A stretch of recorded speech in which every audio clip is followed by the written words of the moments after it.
Bom dia, vamos dar início à nossa 14ª sessão ordinária da primeira Câmara de Julgamento, com a presença do conselheiro Nilson, da conselheira Regina, por videoconferência, o conselheiro Guilherme, aqui na sala de sessões, e eu na presidência, a conselheira Josiane, secretariando nossa sessão, o Márcio Pinheiro. Nossa pauta de hoje, nós temos no item 1, a análise do recurso de ofício 20.856, empresa Areial Valesca Limitada, processo de minha relatoria com parecer nos autos do Procurador do Estado, doutor José Galhardo. Eu vou fazer a leitura do relatório. Esse presente processo do auto de infração lavrado por sujeito passivo em epígrafe, em virtude da infração tributária a seguir transcrito. O contribuinte emitiu documento fiscal contendo indicações diferentes nas respectivas vias, referente às notas fiscais número 74, 94, 98, 102, 105, 111, todas série 1. Infringência nos dispositivos da Lei 5.530, de 1989, e do Regulamento do ICMS, aprovado pelo Decreto 4.676, de 2001. Penalidade aplicada no artigo 78, inciso 3, a linha P, item 2, da Lei 5.530, de 1989, que, à época, correspondia a 210% sobre o valor do imposto. O sujeito passivo foi cientificado do auto de infração e apresentou impugnação, atendendo aos requisitos legais.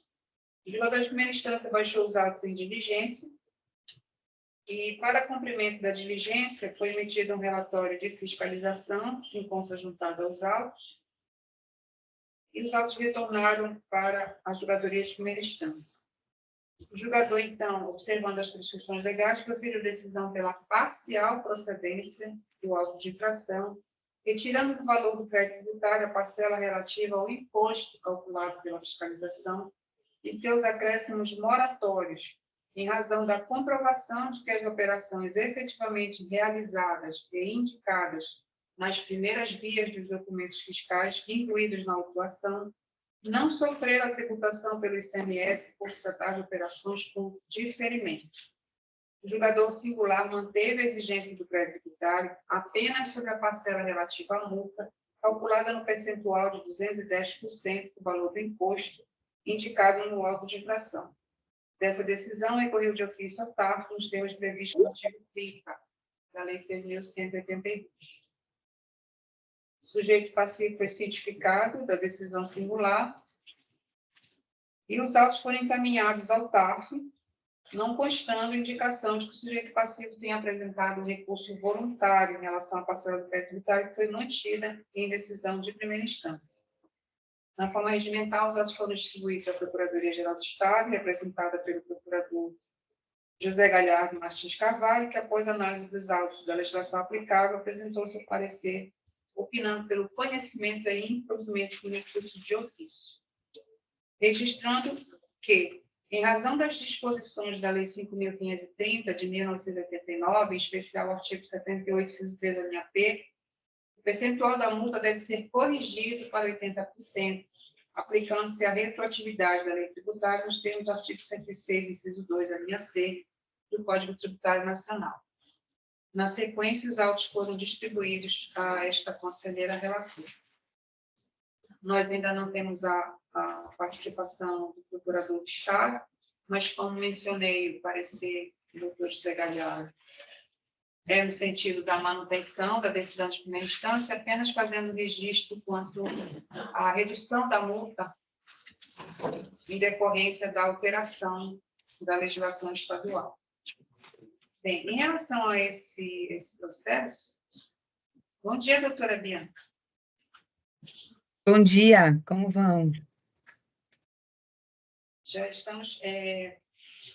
já fiz a leitura do meu parecer, do meu relatório, em relação ao primeiro recurso, que é o de ofício 20.856. Inclusive, eu registrei, que foi a manifestação do doutor José Galhardo, concluiu pelo conhecimento e improvimento do recurso de ofício, apenas fazendo um registro de que a multa deveria ser reduzida em razão da alteração da Lei 5.530, que baixou de 210% para 80%. E pela sua presença na sessão, doutora Bianca, eu peço sua manifestação. Eu ratifico os termos do parecer do doutor Galhardo, em todos os seus termos. Obrigada, doutora Bianca. Em relação a esse processo, houve uma diligência. Essa diligência foi para verificação do enquadramento enquadramento da infringência e também para que fosse apresentado o instrumento de constituição da empresa. O julgador singular entendeu que não estava efetivamente comprovado que a pessoa que assinou a impugnação fazia parte do quadro societário da empresa. Isso foi corrigido em diligência, esse documento foi trazido aos autos, a infringência foi corrigida, e o julgador singular, na devolução do processo, proferiu a decisão pela parcial procedência do crédito tributário. Esse é um auto de infração antigo, trata de fatos geradores ocorridos no ano de 2005, época em que a gente ainda não tinha nota fiscal eletrônica, então o documento fiscal era emitido, seja com processamento de dados ou manualmente, ele era emitido em 4 vias, às vezes até mais, mas no mínimo 4 vias. E, para esse caso específico, a fiscalização detectou que a empresa registrou o valor correto da operação na primeira via, mas na via que seria do fisco, a via de arquivo, a via que serve para a escrituração, a empresa registrou a quantidade das mercadorias em valor bem inferior, com isso o valor da operação também bem inferior. E esse foi o motivo da autuação. Penalidade aplicada no artigo 78, inciso 3, a linha P, item 2, que diz respeito exatamente a essa indicação diferente nas vias do documento fiscal. Entretanto, o julgador singular entendeu que, como aquela operação tinha diferimento, e essa indicação constava efetivamente da primeira via do documento fiscal, foi a via que acobertou a operação regularmente, com fundamento no artigo 718 do regulamento do ICMS, o julgador singular, então, retirou da exigência o valor do imposto e manteve a multa. Então, o recurso de ofício se reporta apenas em relação a essa exclusão que foi feita pelo julgador singular, com o que eu concordo, porque a legislação vigente à época, esse dispositivo já foi revogado, mas a disposição relativa a diferimento e outros benefícios fiscais, eles constam ainda no regulamento, só que em outros dispositivos, mas na época constava do artigo 718. Então, pela leitura da legislação à época, eu entendo que foi correto o entendimento do julgador singular, foi afastar a exigência da cobrança do imposto e da multa, dos juros de mora relativo a esse imposto que teria sido deixado de recolher pela empresa. Então, mas como a infração efetivamente restou comprovada, o julgador singular manteve a multa. Quanto à questão da aplicação da retroatividade, como bem pontuou o procurador do Estado na análise dos autos, de fato, os autos de julgamento já têm esse entendimento que, estando o processo ainda em fase de julgamento, deve ser efetuada a redução da multa, que no caso foi aplicada em 210%, mas foi reduzida para 80%, por força das alterações da Lei 8.877 de 2019. Entretanto, os autos de julgamento não fazem esse cálculo.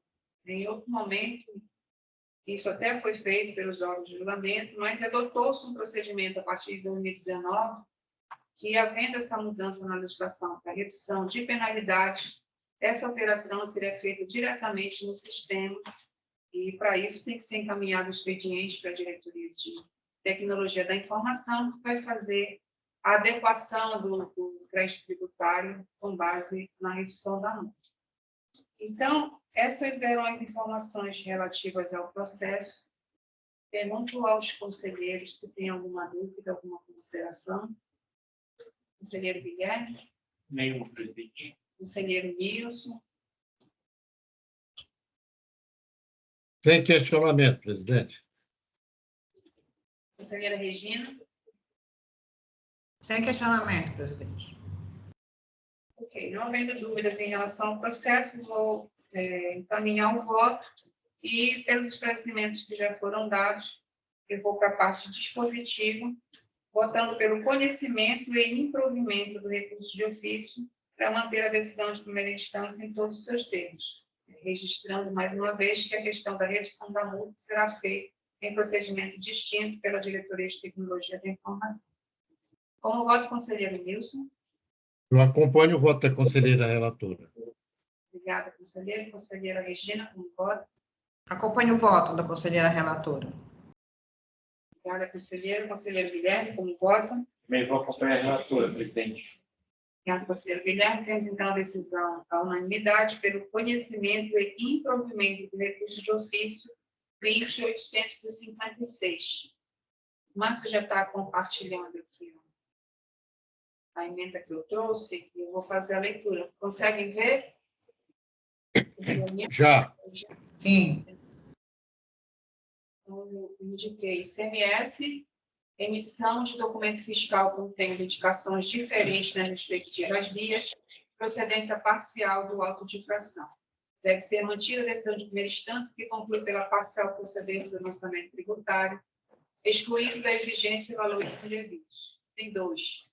O advento da Lei 8.877, de 2019, deve ser reconhecida sua retroatividade benéfica, com base no artigo 106.2c do CDM, vez que aquele instituto apresenta uma redução no patamar da multa a ser aplicada e não há coisa julgada no caso específico.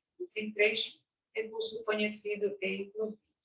Decisão unânime. Alguma sugestão de ajuste? Nenhuma, presidente. Eu não tenho, presidente. Então, temos a emenda aprovada. Concluímos com isso o julgamento relativo ao recurso de ofício 20.856. Obrigada, Márcio, pelo compartilhamento. Vamos dar prosseguimento à nossa pauta. Nós temos 3 recursos da mesma empresa. Eu gostaria de perguntar inicialmente à conselheira Regina, que é relatora, se tem algum desses processos que precisa ser analisado antes do outro ou independe. A gente pode seguir essa sequência que está aqui. Presidente, eu sugiro que a gente analise o 841, que trata de embaraço à fiscalização, porque teria consequência na análise dos demais. Tá bem, obrigada, conselheira Regina. Então, vamos fazer uma inversão na pauta para análise do item 4, que é o recurso voluntário 20.841, a empresa Hipersol, processo de relatoria da conselheira Regina.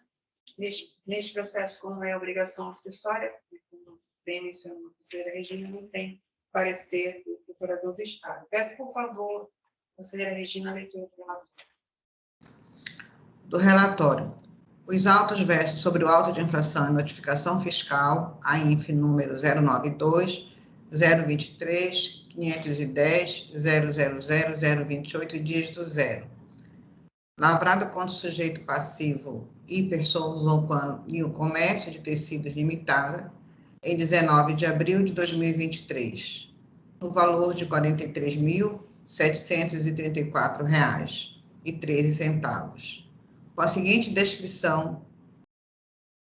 Com a descrição da seguinte infração tributária. O contribuinte dificultou a ação fiscalizadora na atividade de auditoria fiscal contábil. O contribuinte não entregou, até a presente data, a documentação solicitada através de notificação fiscal número 092, 022, 820, 00142, dígito 0. O mesmo tendo sido legalmente cientificada através do domicílio eletrônico do contribuinte. A autoridade fiscal enquadrou a infringência na legislação tributária, artigo 63, parágrafo 2º e 3º, artigo 65, combinado com o regulamento do ICMS Pará, aprovado pelo decreto 4.676 de 2001, artigo 124, inciso 3º, inciso 4º, e aplicou a penalidade do artigo 78, inciso 11º, letra C, da Lei 5.530/89, alterado pela Lei 7.080 de 2007, artigo 1º, inciso 8º, que vale a 1% do faturamento ou movimento econômico com limite mínimo de 600 UFPA e máximo de 10.000 UPF. O sujeito passivo foi regularmente notificado do AINF em 20 de abril de 2023, por meio de DEC. Consta a comprovação nas folhas 6. Inconformado, apresentou impugnação, as folhas 20 e 22, em 8 de maio de 2023. Requer, em síntese, a nulidade do AINF por ter sido lavrado após 60 dias para a conclusão da fiscalização, em desrespeito às normas da IN 24/2010. Os autos foram encaminhados pelo órgão preparador para a julgadoria de primeira instância e, posteriormente, distribuído para julgamento. O julgador singular, observadas as prescrições legais e tudo que constou nos autos, julgou procedente o AINF, declarou devido o crédito tributário, não acolheu a alegação de preliminar do impugnante, considerando que o prazo de 60 dias registrado na ordem de serviço foi prorrogado até 9 de 6 de 2023, conforme termo de prorrogação de fiscalização constante aos autos, a folha 9. E o impugnante foi notificado em 20 de abril de 2023, conforme comprovante as folhas 6, dentro, portanto, do prazo estabelecido pela ação fiscal de referência. O artigo 28, parágrafo 1º, inciso 3º da IN 24/2010. Assim, não há que se falar em nulidade do AINF.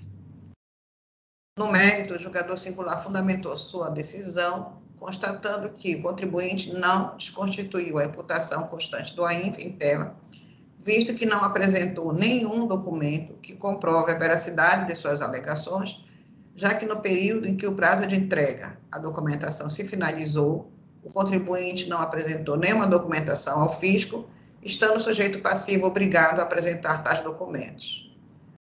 A impugnante foi cientificada por via postal da decisão singular em 5 de 9 de 2023 e apresentou recurso voluntário em 20 de 9 de 2023 com as mesmas alegações apresentadas em sede de impugnação.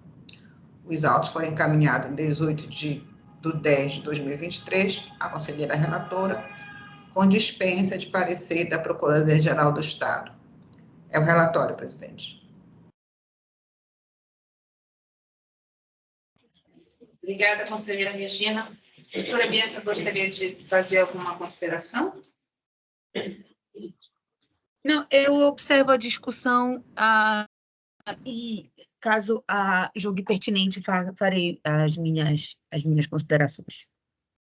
Obrigada, doutora Bianca. Peço, por favor, a conselheira Regina que traga outras considerações, além do que foi trazido no relatório, pela sua análise do processo, para que a gente possa fazer a discussão. Presidente, tenho quase nada a acrescentar. A alegação é de que havia o descumprimento da IN 2010, né, por conta da notificação, mas existe nos autos um termo de prorrogação e a notificação do sujeito passivo se deu dentro desse prazo de prorrogação. Não há nenhuma prova de entrega de documentação nos autos, então o sujeito passivo não cumpre a sua notificação de apresentação de documento, ficou caracterizado aí o embaraço à fiscalização.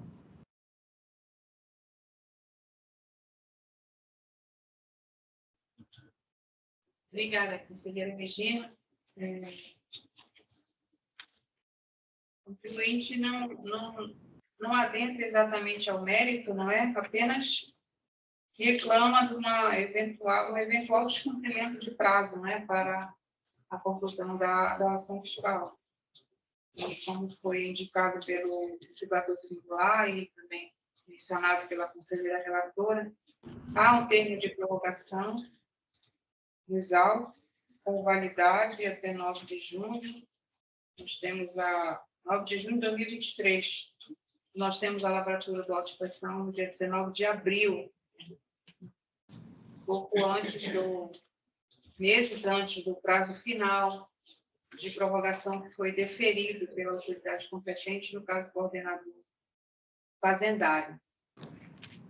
O auto de infração foi cientificado sujeito passivo 20 de abril de 2023, Portanto, entendo também que o argumento do sujeito passivo não se sustenta em relação às provas que foram trazidas aos autos. E quanto à questão do embaraço ação fiscal, verificando a notificação feita pela fiscalização, foram solicitados, além de documentos que seriam possíveis à fiscalização obter com a escrituração, mas foi solicitado também balanço patrimonial e outros itens aqui que a fiscalização não teria acesso, né?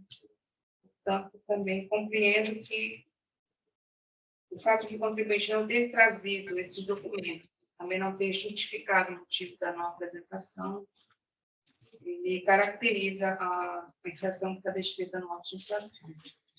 Conselheiro Guilherme, tem alguma consideração? Nenhuma consideração, presidente. Conselheiro Nilson, alguma consideração? Não, presidente, sem considerações. Bem, não havendo dúvida mais em relação ao processo, eu peço, por favor, conselheira Regina, o seu voto. Na análise dos autos, constata-se que o sujeito passivo não comprova sobre qualquer aspecto que tenha cumprido a exigência, né, da apresentação de documentação solicitada por meio da notificação fiscal, que foi feita dentro do prazo regulamentar, não desconstituiu a imputação tributária diante do exposto, entendo pela adequada decisão singular que decidiu pela procedência do AINF e do crédito tributário. Voto pelo conhecimento e provimento do recurso voluntário. Obrigada, conselheira Regina. Como voto, conselheiro Guilherme. Vou acompanhar a relatora, presidente. Obrigada, conselheiro. Eu também acompanho o voto da conselheira relatora. Conselheiro Nilson, voto. Acompanho o voto da relatora.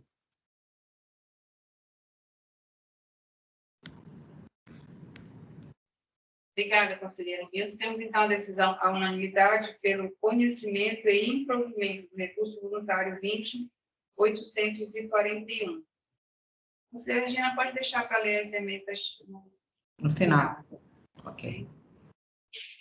E aí podemos partir para o item 2, que é o recurso 20.839. Eu acredito que a partir de agora não tem mais, digamos assim, uma sequência de prioridade, né? Não, podemos dar sequência.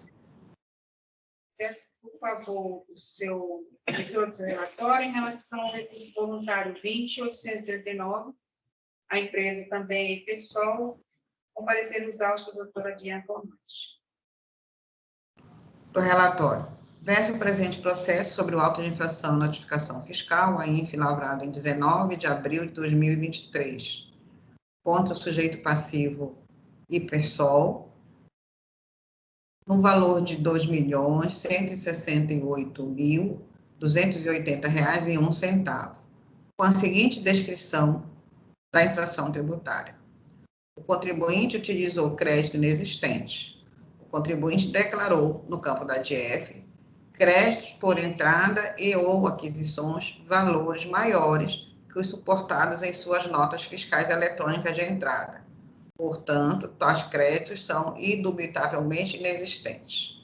A autoridade fiscal enquadrou a infringência na legislação tributária, na Lei 5.530 de 89, artigo 47, caput 42, 43 e 44, e aplicou a penalidade do artigo 78, inciso 2, letra D, da Lei 5.530 de 89, alterada pela Lei 8.877 de 2019, 80% do valor do imposto. O sujeito passivo foi regularmente notificado do AINF em 18 de abril de 2023, por meio do DEC, constante comprovante nas folhas 6.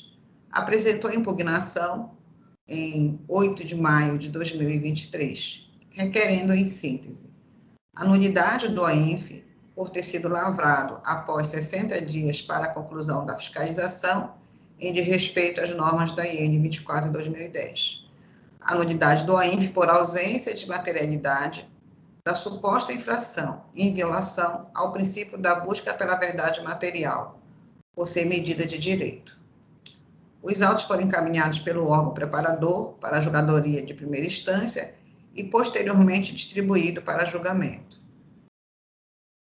O julgador singular, observando as prescrições legais e tudo que constou nos autos, julgou procedente o AINF e declarou devido o crédito tributário, rejeitando as alegações de preliminar do impugnante. A nulidade do AINF por ter sido lavrada após 60 dias para a conclusão da fiscalização e de respeito às normas da IN 24 de 2010. O julgador singular considerou que o prazo de 60 dias, registrado na ordem de serviço, foi prorrogado até 9/6, conforme o termo de prorrogação constante nos autos, e o impugnante foi notificado em 18 de abril, dentro, portanto, do prazo estabelecido pela ação fiscal de referência. Então, não há que se falar em nulidade do AINF. Em relação à nulidade do AINF, por ausência de materialidade da suposta infração, em violação ao princípio da busca pela verdade material, por ser medida de direito, a alegação não foi acolhida pelo julgador singular, posto que a fiscalização apresentou as razões fáticas que fundamentaram a ação envolvida, constante no CD as folhas 3, que foi entregue ao impugnante, o anexo do AINF, bem como as razões jurídicas que fundamentaram a atuação. O julgador singular trouxe aos autos o entendimento do TARF, por meio do acordo 7776 da primeira CPJ do TARF, que trata ICMS, uso de crédito indevido ou inexistente, crédito fiscal sem comprovação. Compete ao sujeito passivo provar a regularidade da declaração de seus créditos fiscais para efeito de regime não cumulativo de ICMS, por meio da guarda e apresentação dos documentos pertinentes. 2. É indevida a utilização de crédito fiscal quando o contribuinte não possui, nem traz à autoridade competente, os documentos que instruíram o crédito exposto na Declaração de Informações Econômicas Fiscais, DIEF, do período. Erros ou omissões do auto de infração e notificação fiscal, da INF, não acarretarão sua nulidade quando nele constar elemento suficiente para determinar com segurança a natureza da infração e a pessoa do infrator, nos termos do artigo 12, parágrafo 2º da Lei Estadual 6.082/98. 4. Utilizar crédito indevido sem instrução comprobatória sujeita o contribuinte à penalidade disposta na lei. Este acordo teve o recurso conhecido, improvido, uma decisão unânime julgada na sessão do dia 15 de março de 2021. O julgador singular fundamentou sua decisão e concluiu que a fiscalização cumpriu todos os requisitos de ordem formal e a infração está comprovada nos autos pelos documentos a eles acostados. A impugnante foi cientificada por via postal da decisão singular em 5/9/2023. Apresentou recurso voluntário em 27/9/2023, com as mesmas alegações apresentadas em sede de impugnação. Os autos foram encaminhados em 15/1/2024 à conselheira relatora, com o parecer da Procuradoria-Geral do Estado, proferido pela procuradora Bianca Ormanes, pelo conhecimento e improvimento do recurso voluntário. É o relatório, presidente. Obrigada, conselheira Regina. Peço, por favor, a manifestação da doutora Bianca. Eu ratifico meu parecer nos autos pelo conhecimento e improvimento do recurso.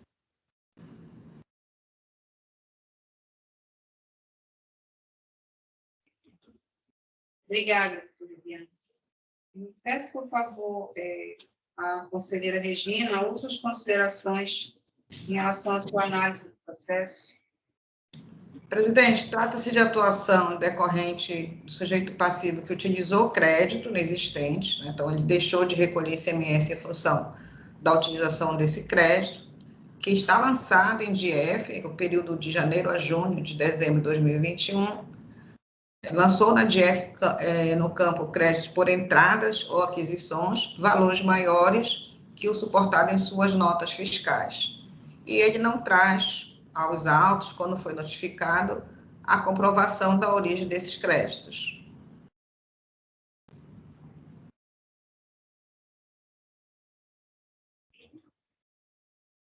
Obrigada, conselheira Regina. Eu vi que na primeira instância que o contribuinte alega que não teria provas do cometimento da infração porque a sua estruturação não foi trazida. Esse argumento ele nem trouxe um recurso voluntário, mas eu acho que é algo que merece uma consideração, porque nós estamos analisando 3 recursos da mesma empresa. Então, a gente já vê a conduta do sujeito passivo, não apresentar documentos, a questão da utilização de créditos. A fiscalização possui, né, tem acesso à escrituração fiscal dos contribuintes, tem acesso às notas fiscais emitidas, e é possível identificar o valor dos créditos possíveis, né, de acordo com a emissão das notas fiscais.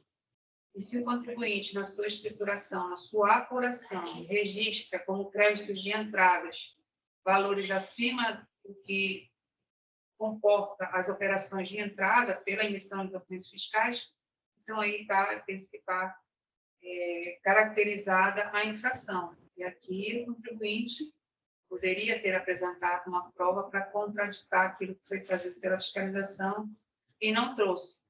Então, além desse argumento, ele traz novamente argumento de nulidade em razão da questão da prorrogação, mas isso já foi dirimido, tanto no outro processo quanto nesse aqui, houve o termo de prorrogação. O auto de ação foi lavrado dentro desse prazo de prorrogação, não vejo também nenhuma questão relativa à nulidade da autuação. Conselheiro Guilherme, quer alguma consideração? Presidente, pelo que eu entendi aí, existe uma planilha de Excel demonstrando os valores, correto? Os valores originais. E essa planilha foi montada com base nas informações da declaração do contribuinte, correto? Correto. O contribuinte alega que pensamento de direito de defesa por causa do documento que ele possui e a fiscalização não trouxe os anexos, é isso mesmo? Eu tendo a indeferir tal pedido, não acatar tal argumento, presidente. É o meu posicionamento. Conselheiro Nilson, alguma consideração? Não, presidente, só uma dúvida. Ele não entregou, ele só negou os documentos, foi isso? A autuação de embaraçação fiscal, ela foi analisada no outro recurso, né? Nesse recurso aqui, o que a fiscalização usa é de utilização de crédito indevido, pela utilização de valores maiores do que os valores relativos às entradas. Então, isso foi possível a fiscalização apurar tanto pela escrituração fiscal, que a fiscalização tem acesso, quanto pela emissão das notas fiscais. Então, a fiscalização tem acesso a isso. Então, o que se demonstra nos autos é que os créditos de notas fiscais eram um valor e, na apuração, o contribuinte se creditou de um valor acima daquilo que era possível pelas suas aquisições. Entendi, presidente. Era só essa a minha dúvida. Bem, então, não havendo mais dúvidas em relação ao processo, eu vou pedir à conselheira Regina o seu voto. Presidente, só para destacar que o contribuinte teve garantido, né, 2 graus de jurisdição para desconstituir essa infração, essa imputação tributária. E nem impugnação, nem recurso voluntário, ele traz os documentos que dê suporte a esses créditos, né, resultantes lançados em DIEF. Então, neste caso, que compete ao sujeito passivo provar a regularidade da declaração dos seus créditos. Neste auto é sobre crédito por entradas e aquisições, para dar legalidade, né, ao uso desses créditos, nesse caso, para o efeito de regime não cumulativo do ICMS. Então, ele deveria ter a guarda e apresentar os documentos fiscais pertinentes. Então, eu entendo adequada a decisão singular, que decidiu pela procedência do AINF, voto pelo conhecimento e improvimento do recurso voluntário.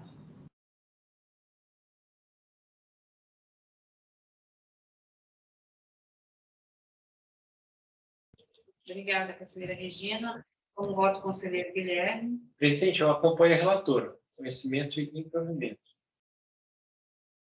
Obrigada, conselheiro Guilherme. Peço só um minutinho para eu proferir meu voto.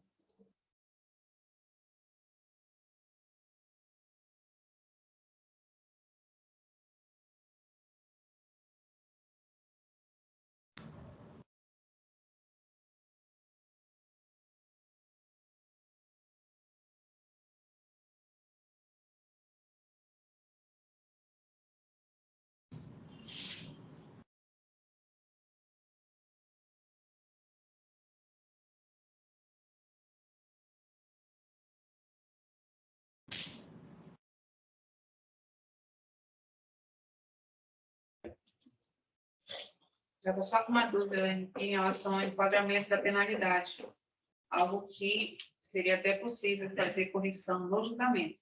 Mas eu já me certifiquei que o dispositivo está adequado à infração que foi trazida.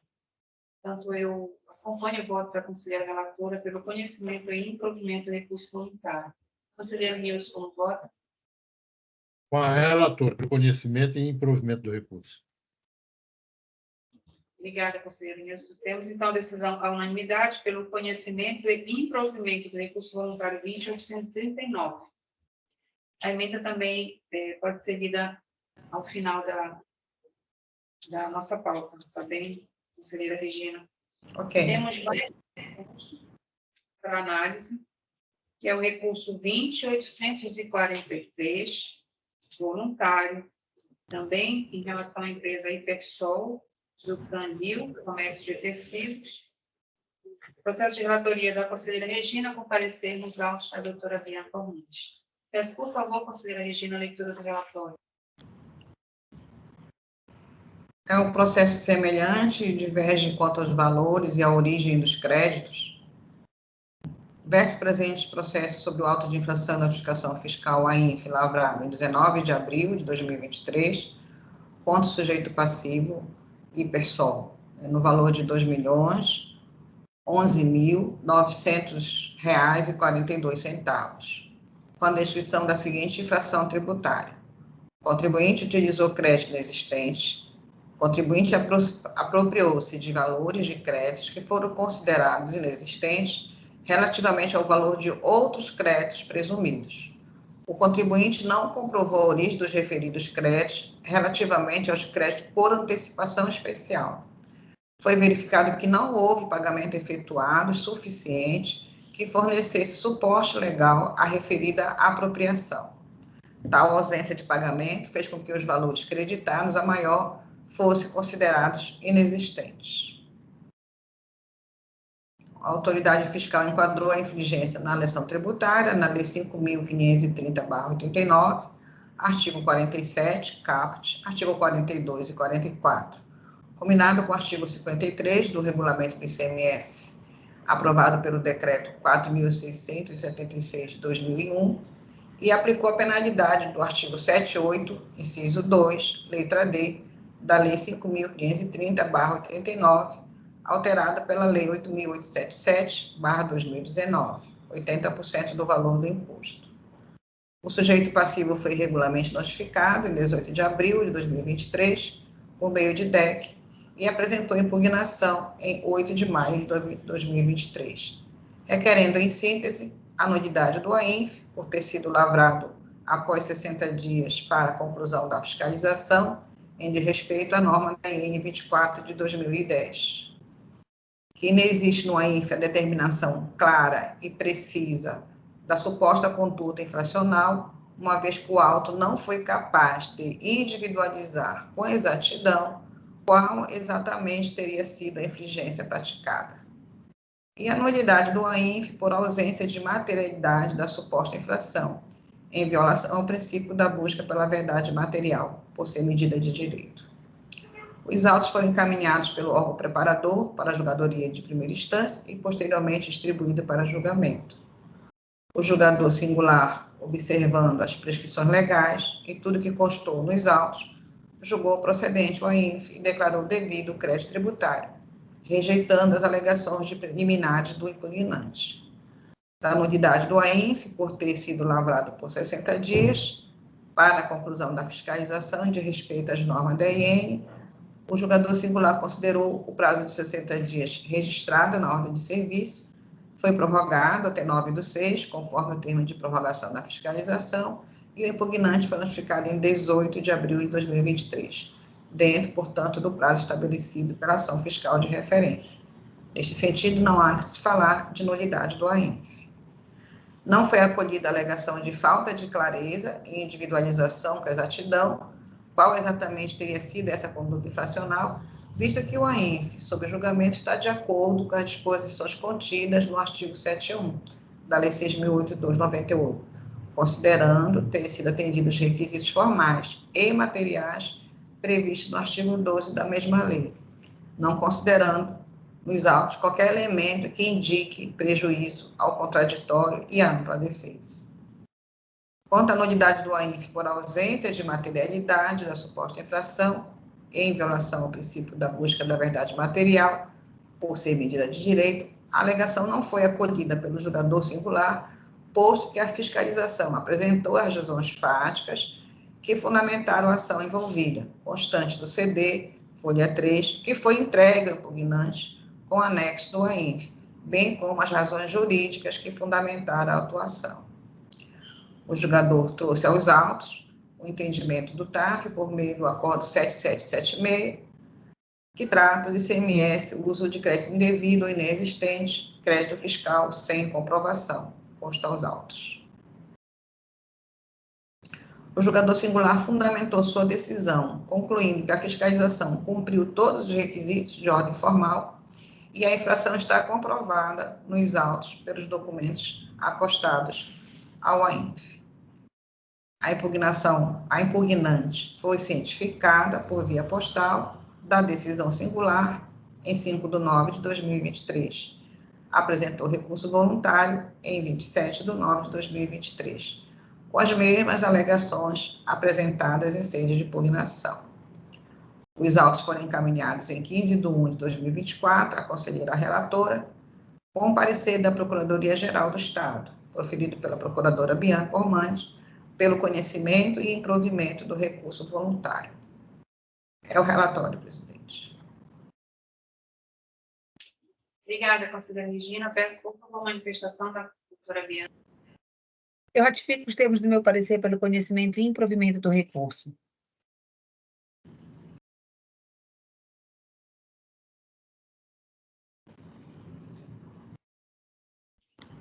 Obrigada.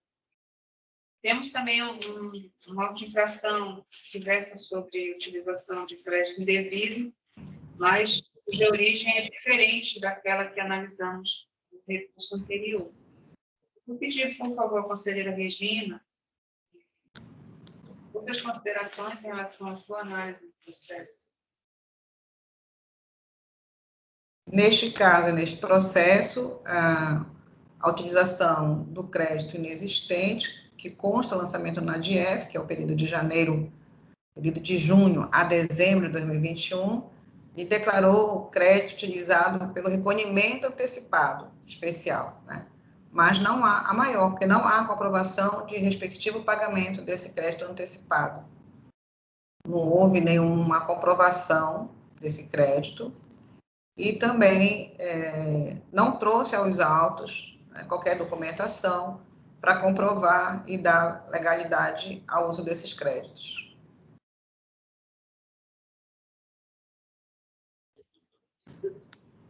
Ok, obrigada, conselheira Regina.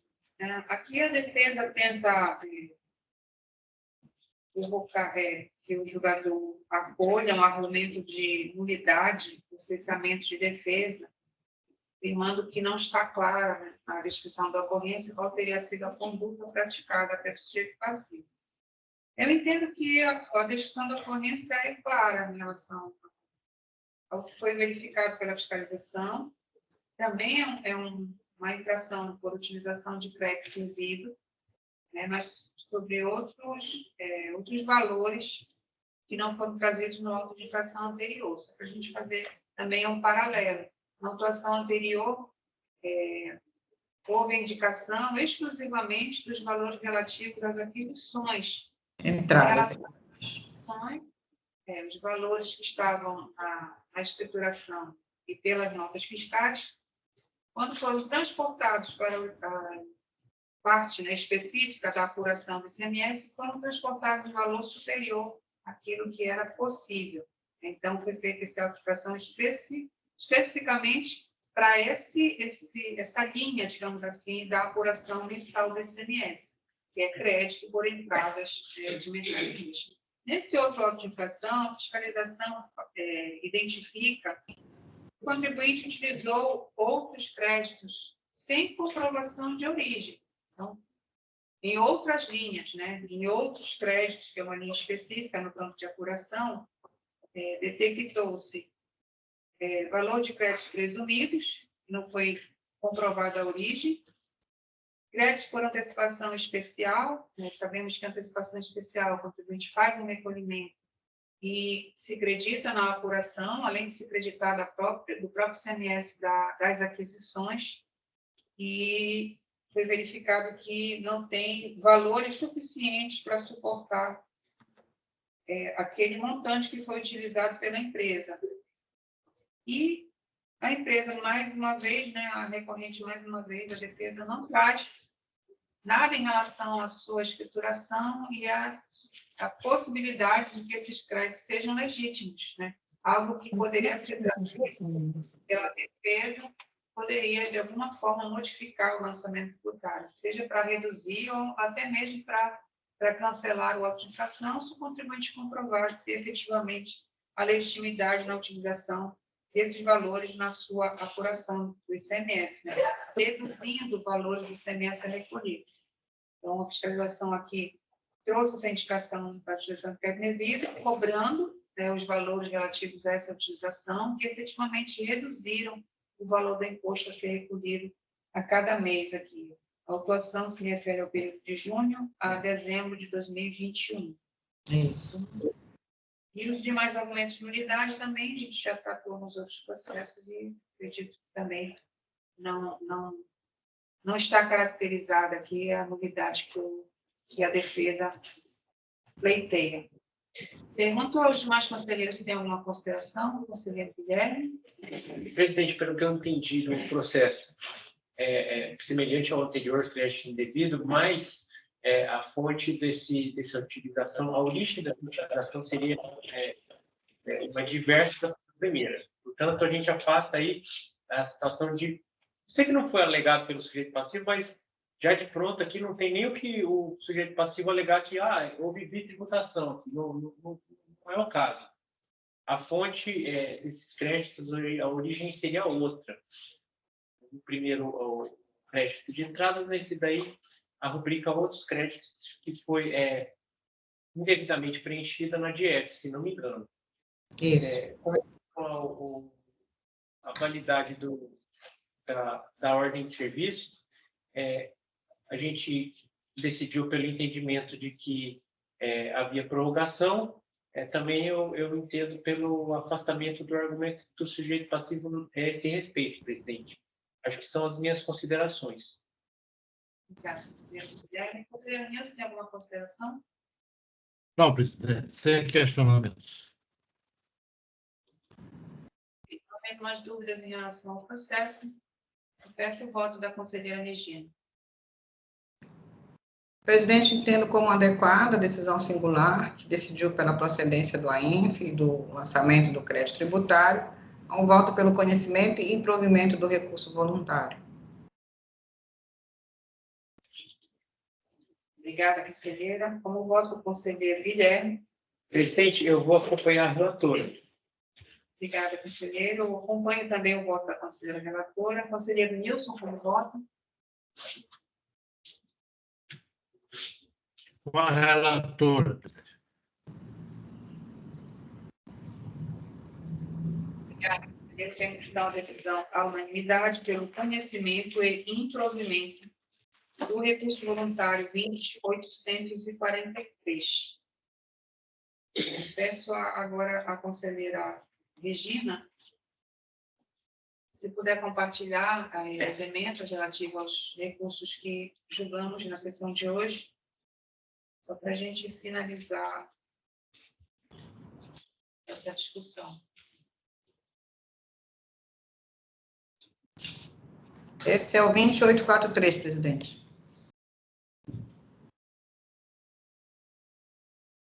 Está na tela?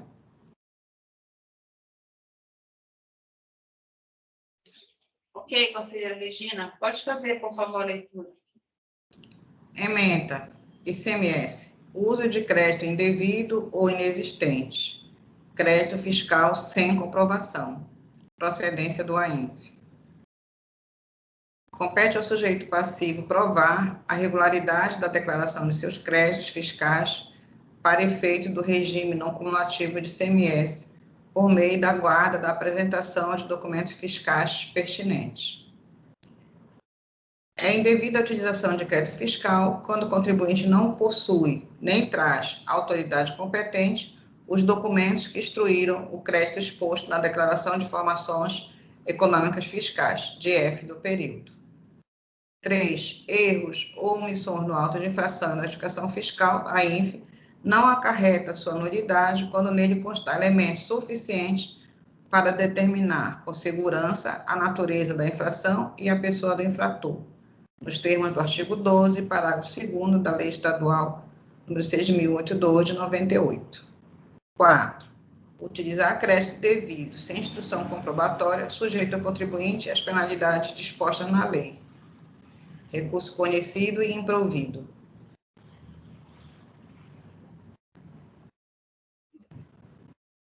Senhora Regina, eu tenho uma observação em relação ao item 3, porque há casos em que, por exemplo, há uma incompletude em relação ao enquadramento da infringência, mas a gente consegue identificar pela descrição, efetivamente, a natureza da infração e também a pessoa do infrator. Então, às vezes, quando a gente usa esse dispositivo, a gente quer sinalizar alguma coisa nesse sentido, que algo foi corrigido no processo.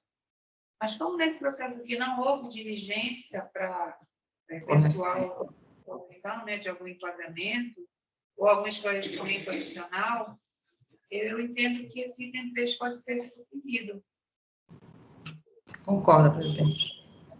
Eu achei até que a senhora ia trazer na sua emenda aqueles dispositivos afastando questões de nulidade, né? Sim. Que já foram utilizados em outros julgamentos. E como há essa pontuação do sujeito passivo, tanto na primeira instância quanto no recurso, né? Tanto na inclinação quanto no recurso, talvez a gente possa indicar essa questão. Seria o item 1, e aí organizar os demais pela sequência numérica. Sem objeção, presidente, para os ajustes. Ok, podemos fazer esses ajustes a posteriori. Alguma sugestão, conselheiro Nilson? Não, presidente. O conselheiro Guilherme só tinha pontuado a questão desse item 3 também. Está aqui ao lado. Mais alguma sugestão, conselheiro Guilherme? Apenas essa nação. Somente sobre a citar dos erros. Tá bem, obrigada. Então, temos a emenda lida e aprovada, relativa ao recurso 20.843. Eu acredito que a emenda relativa ao recurso 20.839 seja semelhante.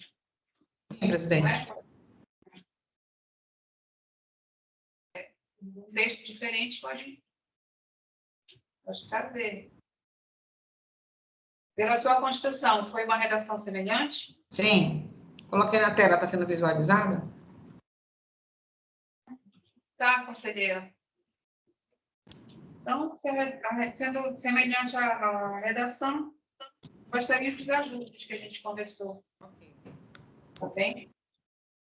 E a gente pode considerar a emenda lida também.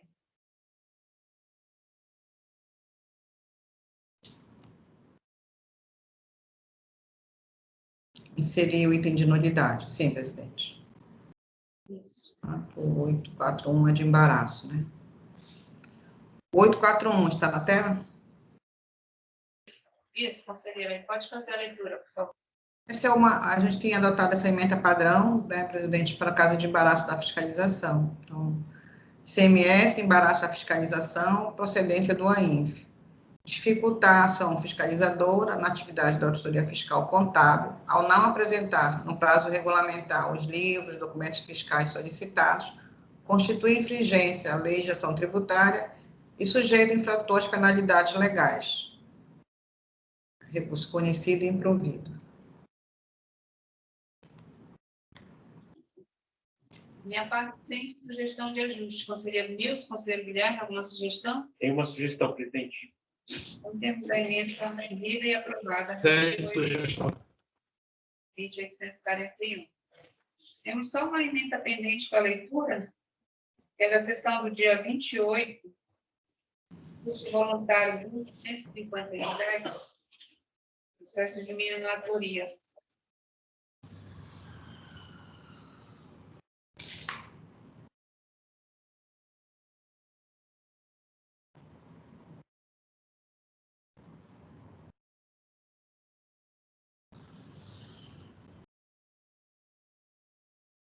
Isso é um recurso de ofício que veio de primeira instância, com uma revisão de ofício em razão do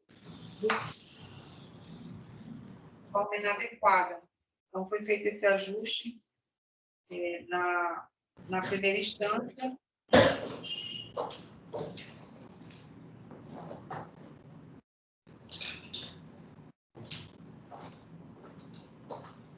Esse ajuste foi feito aqui na visão da primeira Câmara.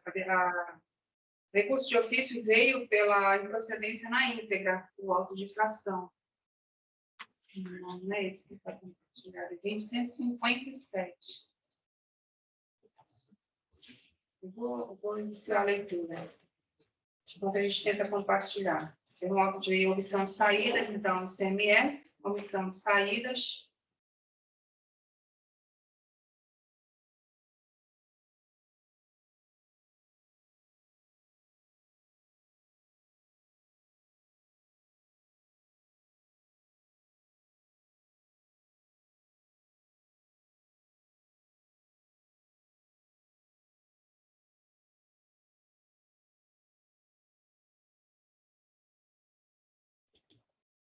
O recurso 20.157 de ofício, CMS, omissão de saídas, cálculo da multa inadequado, procedência parcial do auto de infração. Item 1, o movimento real tributável pode ser apurado pelo fisco através de levantamento fiscal específico. Item 2, deve ser reformada a decisão de primeira instância que conclui pela improcedência do lançamento tributário, quando se verifica nos autos, como anexo do AINF, o levantamento específico que demonstra a omissão de saída de mercadorias. Item 3, deve ser revisto o crédito tributário quando constatada a inadequação na indicação da base de cálculo da penalidade, resultando em cobrança de valor maior do que o previsto na legislação pertinente. Item 4, deixar de recolher ICMS decorrente de omissão de saída de mercadorias apurada através de levantamento específico, constitui infração à legislação tributária e sujeito contribuinte à imposição de penalidade. Item 5, recurso conhecido e parcialmente provido. Essa é a nossa decisão no dia 28 de fevereiro. Alguma sugestão de ajuste? Conselheiro Guilherme? O conselheiro Guilherme não participou desse julgamento. Eu não tenho, presidente. Foi o conselheiro Aleixo que participou. Sim. Sem questionamento, sem sugestões, presidente. Temos, então, emenda lida e aprovada. Né? Concluímos a nossa pauta da sessão de hoje. Emendas pendentes também. Agradeço a presença e a participação de todos, registrando que nós teremos sessão do pleno apenas na próxima sexta-feira, no dia 15, que nós teremos agora, tá? Dia 15.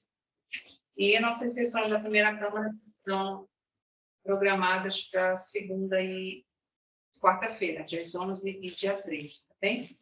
Mais uma vez, muito obrigada pela participação de todos. Tenham todos um...